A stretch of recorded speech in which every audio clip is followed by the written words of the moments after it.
오늘 주신 말씀은 고린도전서 9장 1절에서 14절까지 말씀을 우리가 함께 읽도록 하겠습니다. 고린도전서 9장 1절에서 14절 말씀입니다.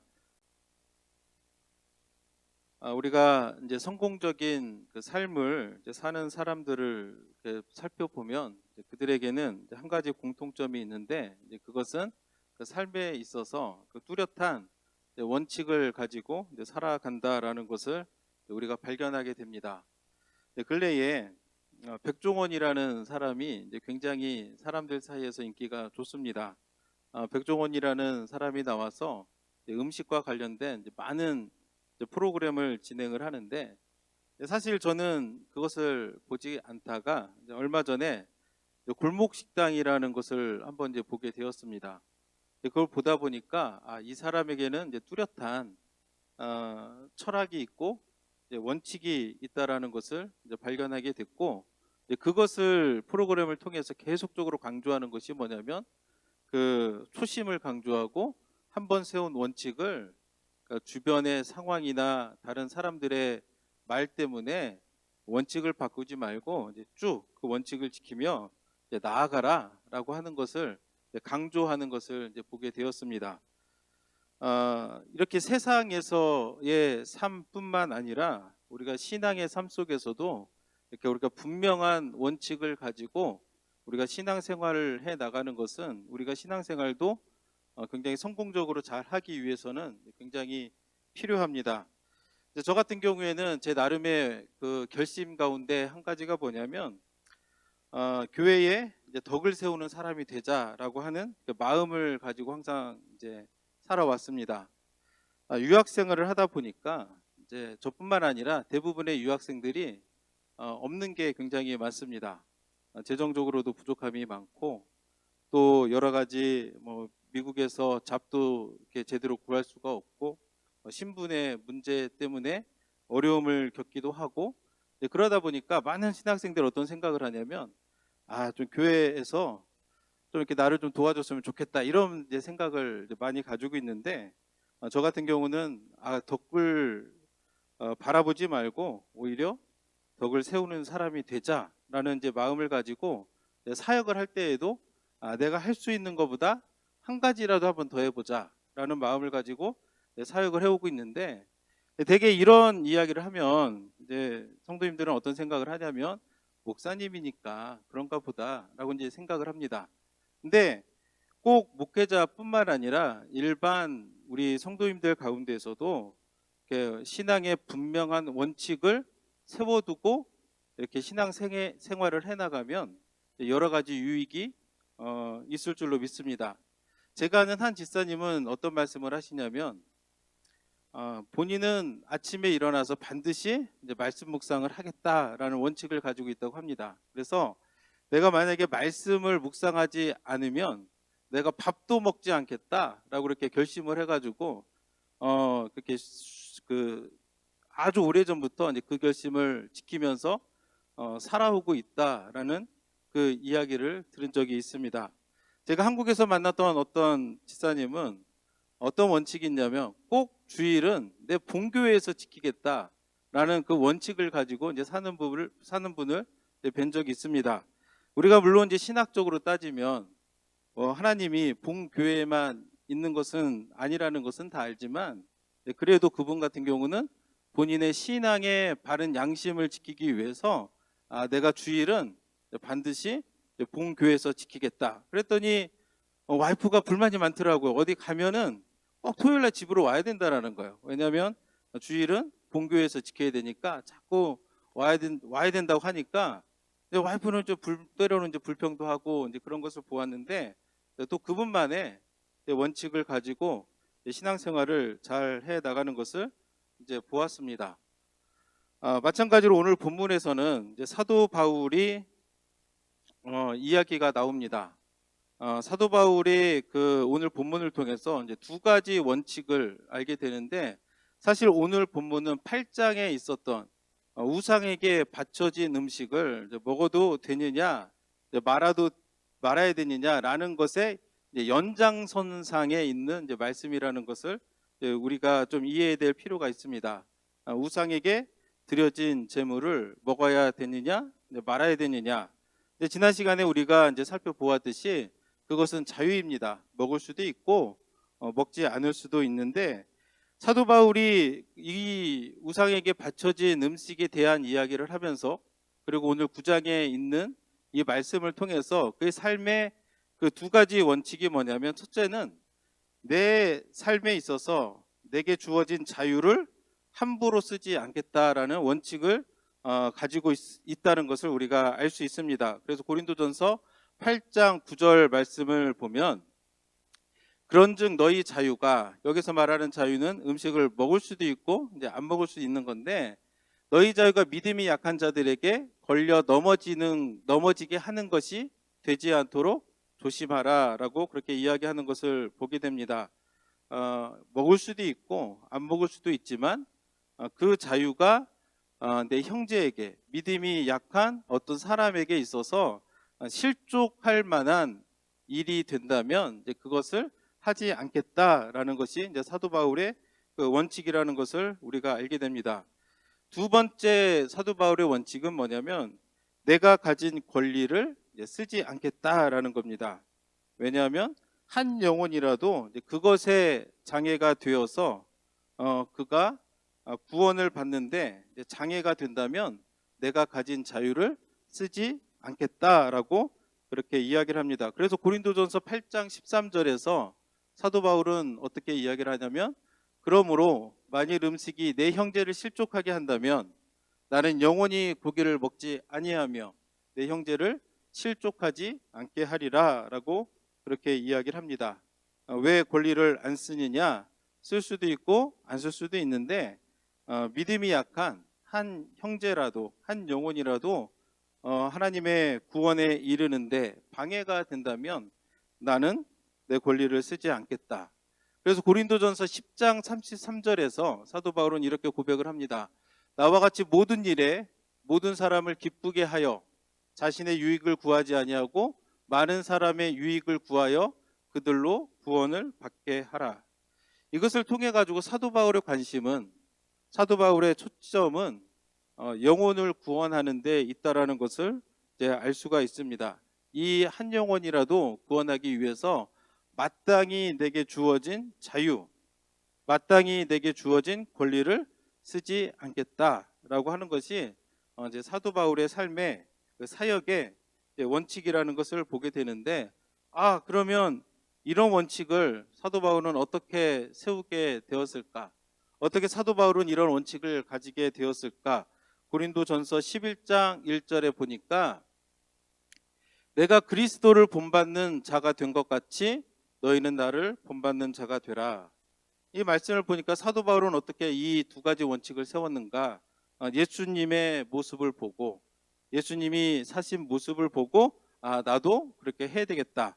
그래서 내가 그리스도를 본받는 자 같이 너희도 나를 본받는 자가 되라 라고 그렇게 이야기하는 것을 이제 보게 됩니다.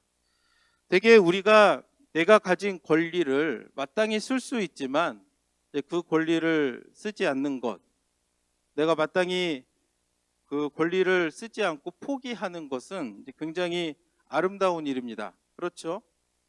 굉장히 아름다운 일인데 반면에 또 매우 힘든 일이기도 합니다. 그렇기 때문에 우리가 실제로 자신의 권리를 포기하는 사람을 보면 되게 아름답게 느껴지고 존경스러운 그런 모습을 우리가 이제 갖게 됩니다. 예전에 굉장히 그 베스트셀러가 되었던 내려놓음이라는 책이 있습니다. 이용규 선교사님이 이제 쓰신 책인데, 이분은 하버드에서 박사학위를 이제 받으신 분입니다. 그러니까 하버드에서 박사학위를 받았으니까 얼마든지 이 세상에서 성공적인 그런 삶을 살아갈 수 있었을 텐데도 불구하고 하나님의 음성을 들으면서 왜 너는 내려놓지를 못하느냐, 이 말씀을 듣고 그가 가진 모든 스펙들, 그리고 앞으로 얻어질 수 있는 그런 모든 그 이권들, 권리들을 다 내려놓고 선교지를 가게 되었을 때 그곳에서 또 받았던, 그리고 그곳에서 발견했던 하나님의 예비하심과 또 은혜를 기록해 놓은 책이 내려놓음이라는 책인데, 아마도 우리들 중에 많은 분들이 또 이 책을 읽어 보셨을 것이라고 생각을 합니다. 이처럼 권리를 내려놓는 것은 아름다운 일이지만 또 반대로 쉬운 일이 아니기 때문에 또 우리들 삶 가운데 보면 또 이렇게 권리를 막 내려놓는 사람을 또 보는 것이 또 쉽지 않은 일이다라는 것을 우리가 알 수 있습니다. 사도 바울이 그런 두 가지 원칙, 자신의 자유를 함부로 쓰지 않고 내가 마땅히 누려야 될, 행사해야 될 권리를 내가 함부로 쓰지 않겠다라고 이렇게 마음을 가지고 실제로 사역을 했는데, 그럼에도 불구하고 이제 사도 바울이 고린도 교회에서 이제 처한 상황은 그렇게 이제 녹록하지가 않습니다.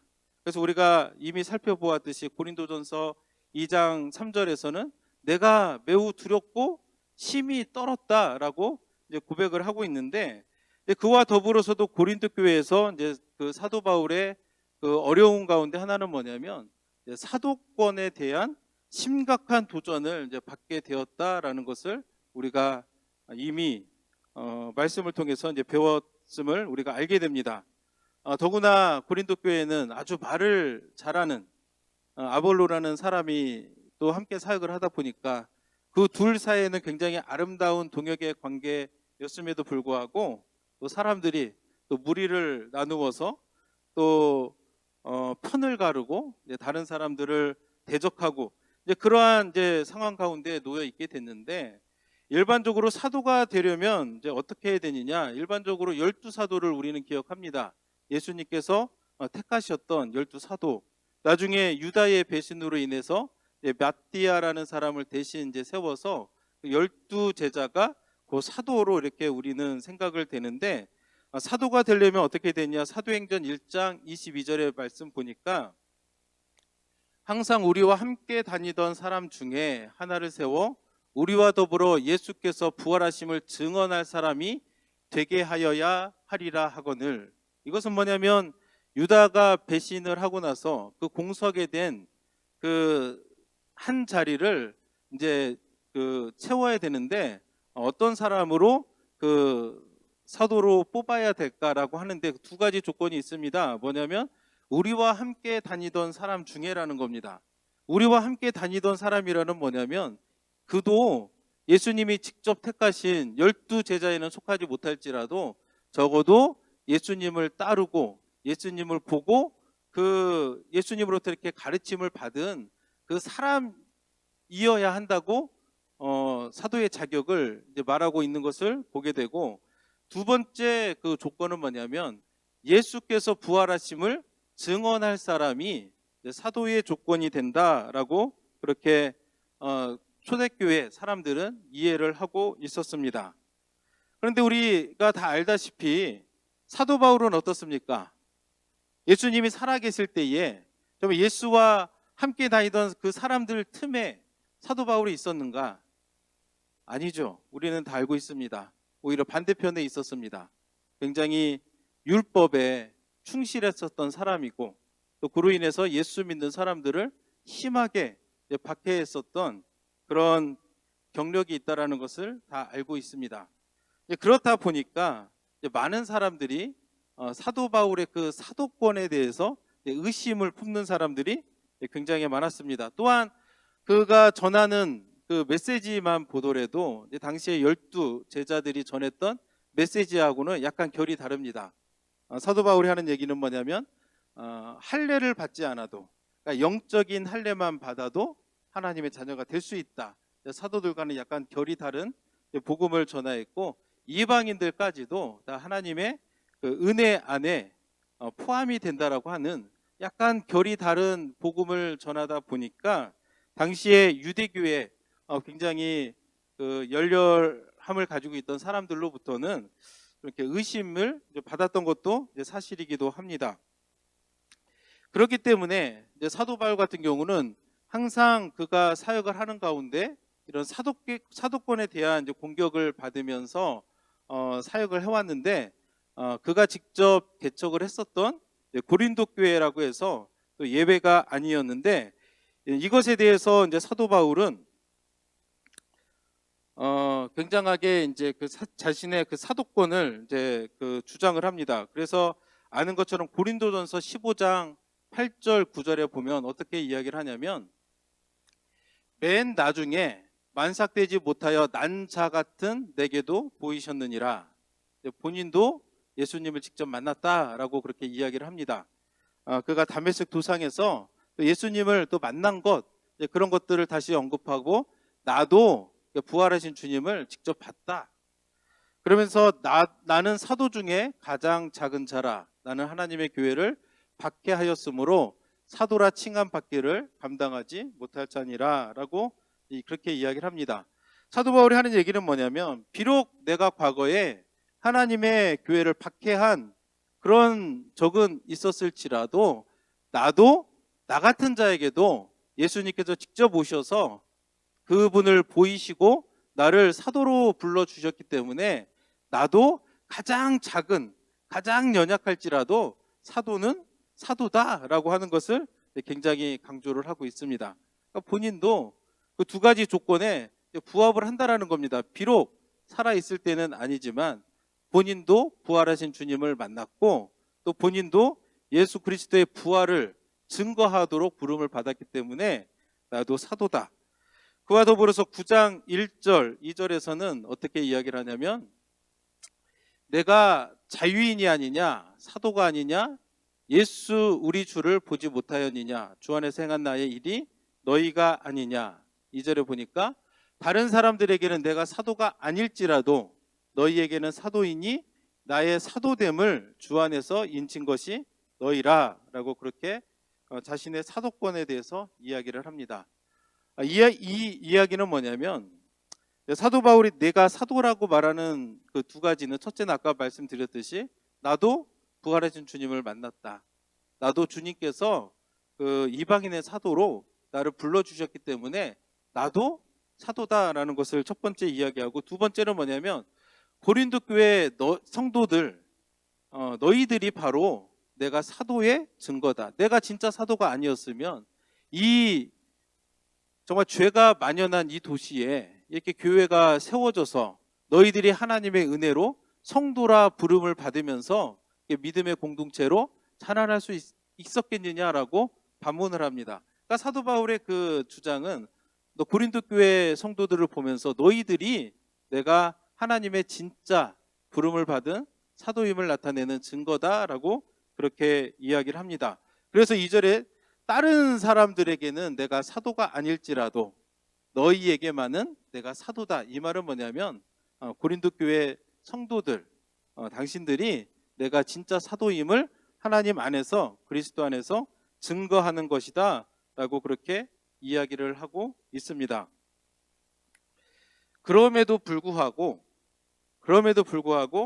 꼭 이렇게 사도 바울의 사도성을 믿지 않고 여전히 의심하는 사람들이 있었는데, 3절에 보니까 나를 비판하는 자들에게는 변명할 것이 이것이니, 아무리 사도 바울이 내가 그 만난 예수님에 대해서 이야기를 하고 본인이 받은 사명에 대해서 이야기를 해도 여전히 비판적인 사람들.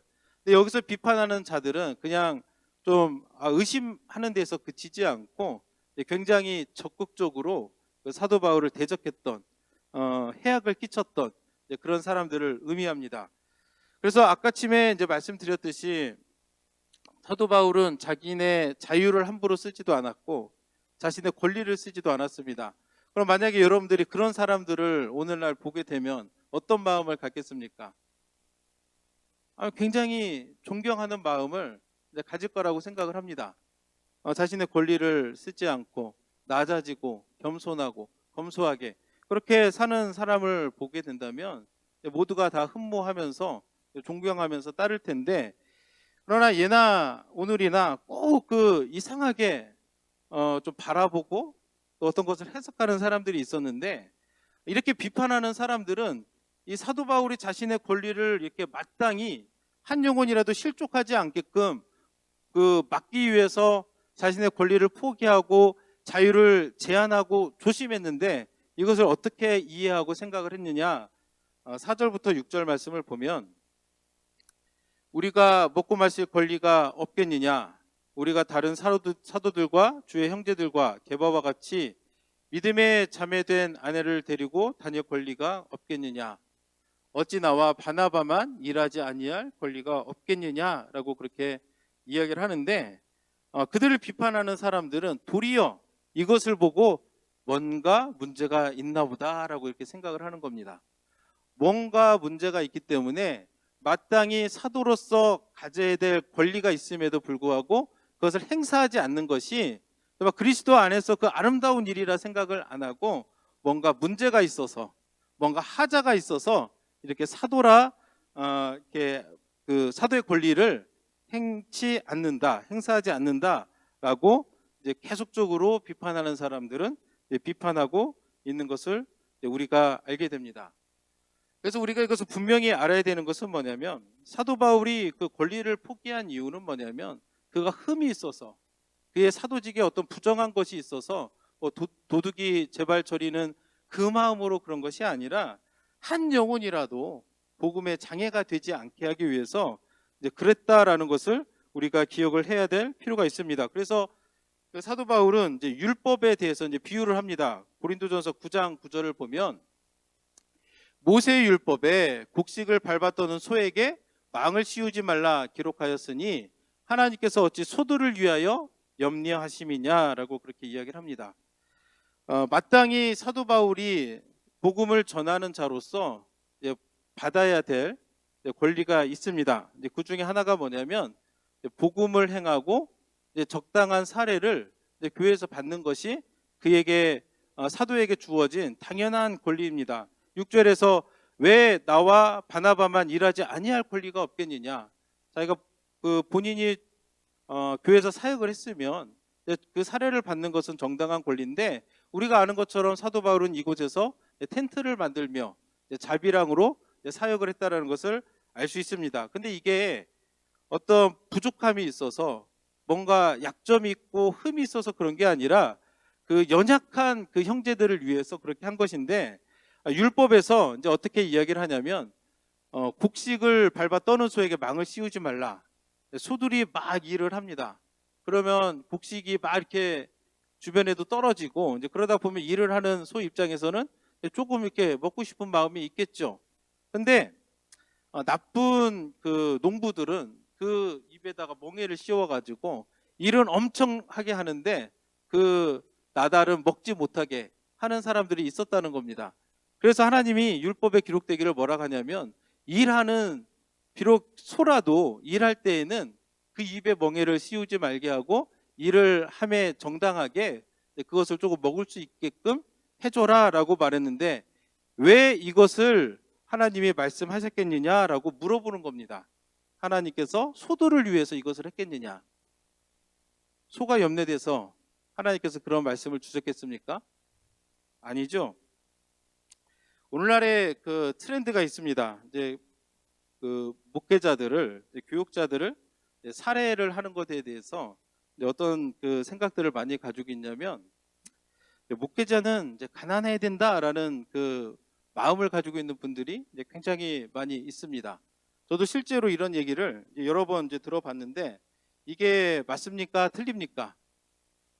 그래서 그분들의 그 이야기는 뭐냐면, 가난해봐야 가난한 사람의 마음을 이해한다. 가난해야 된다.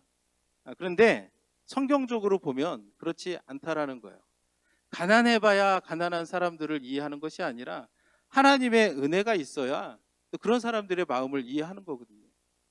너무나도 많은 사람들이 이제 이런 그 재물과 관련돼서 이제 이슈를 만드시는 분들이 있는데, 그분들의 그 어릴 적 아니면 나중에 살아온 면면을 보면 오히려 너무 가난해서 그것이 독이 되어서 재물에 욕심을 내는 경우도 굉장히 많다라는 것을 우리가 생각할 필요가 있습니다. 얼마 전에 어떤 목사님이 제가 이제 텍사스에 있을 때 제게 찾아오셔가지고 요즘에 이제 트렌드에 대해서 이렇게 이야기를 해주시는 겁니다. 오늘날의 트렌드는 뭐냐면, 각 교회마다 풀타임으로 이제 그 목회자들을 청빙하기를 꺼려한다라는 겁니다. 그 교회가 능력이 안 돼서가 아니라 충분히 살해할 그런 그 능력을 가지고 있음에도 불구하고 싫어한다라는 거예요. 풀타임으로 사례를 드리기를 싫어하고 오히려 그렇기 때문에 뭐 직업을 가진 분이거나 이제 그런 분들을 이제 선호하는 것이 이제 오늘날의 현상이다라는 것을 이제 저는 이야기를 들었는데 만약에 정말 그런 것처럼 목회자가 이제 그 다른 일도 하면서 목회를 하면 목회 전념을 할 수 있겠습니까? 없겠습니까? 아무래도 밖에서 일하는 것만큼 교회에서는 일을 할 수가 이제 없는 겁니다. 그러면 결과적으로 어떤 일이 생기냐? 결국에는 교회가 손해라는 거예요. 그러니까 아까 9장 9절의 말씀에서 곡식을 밟았더는 소에게 망을 씌우지 말라. 하나님께서 어찌 소들을 위해서 이런 염려를 하겠느냐라는 겁니다. 이렇게 소들을 자꾸 망을 씌우면 먹지를 못하니까 힘도 없고 이렇게 뭐 마르고 그런 소들을 데리고 가서 일을 시키면 일을 힘있게 잘 할 수 있겠습니까? 없겠죠. 그렇기 때문에 하나님께서도 율법을 통해 가지고 이제 그 소들을 배불리 먹이는 것은 결국에는 너희들에게 유익이 된다라는 것을 강조하는 건데, 마찬가지로 이제 그 사도 바울은 당연히 내가 교회에서 사역을 했기 때문에 이 사역을 함으로 인해서 사례를 받는 것이 정당한 나의 권리이지만, 그래서 14절에 보면은 뭐라고 말을 하냐면 이와 같이 주께서도 복음 전하는 자들이 복음으로 말미암아 살리라 하셨느니라. 당연히 복음을 전하는 자들이 복음으로 말미암아서 사는 것이 마땅한 권리이지만 그럼에도 불구하고 본인은 그렇게 하지 않았다는 겁니다. 왜 그랬겠습니까?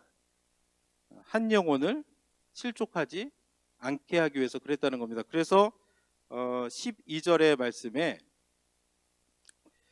다른 이들도 너희에게 이런 권리를 가졌거든 하물며 우리 일까 보냐. 그러나 우리가 이 권리를 쓰지 아니하고 범사에 참는 것은 그리스도의 복음에 아무 장애가 없게 하려 함이로다. 그래서 우리가 이 사도 바울의 이런 그 말씀을 통해서 우리가 한 가지 깨닫게 되는 것은 뭐냐면, 사도 바울에게 있어서 가장 중요한 한 가지 우선순위는 뭐냐면 한 영혼을 구원하는 것이 가장 중요한 우선순위였다라는 것을 우리가 깨닫게 됩니다.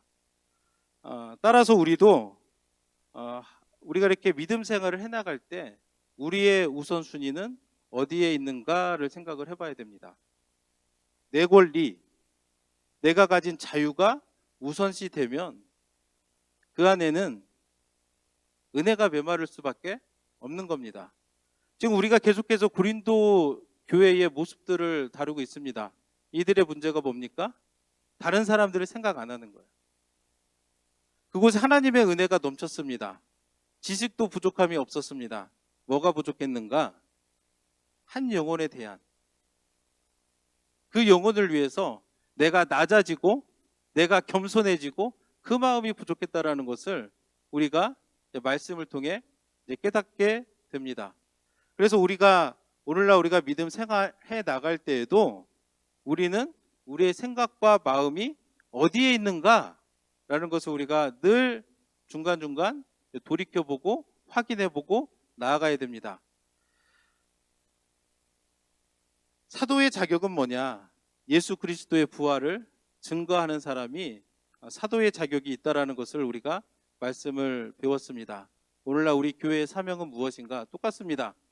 예수 그리스도의 그 복음을 전하는 것, 예수 그리스도의 그 십자가 그리고 부활의 복음을 전해서 정말로 예수를 알지 못했던 죽어가는 영혼들이 그 복음을 듣고 그 죄를 깨달아서 주님께로 돌아오게 하는 것, 이것이 우리가 마땅히 해야 될 일이고, 이것을 위해서 우리의 권리, 우리의 자유, 이런 것들을 조심하면서 우리가 복음을 위해서 나아가야 된다는 것을 우리가 사도 바울을 통해 깨닫게 됩니다. 그래서 우리도 내 자유만 너무 내가 주장하지는 않았는지, 내 권리만 너무 주장하지는 않았는지 살펴보면서, 그리고 나는 오늘 정말 예수 그리스도의 복음을 위해서 내가 얼마만큼 수고하고 희생하고 헌신하는지 돌아보는 시간이 되기를 원합니다. 사도 바울처럼 내가 예수 그리스도의 복음을 위해서 한 영혼이 실족하지 않고 한 영혼이 구원을 받게 하는 데 있어서 내가 열심을 다하고 그것을 위해서 내 자유와 내 권리가 있을지라도 그것을 좀 참아내는 그런 저와 여러분들이 되기를 예수님의 이름으로 축복합니다. 이 시간 함께 기도하겠습니다.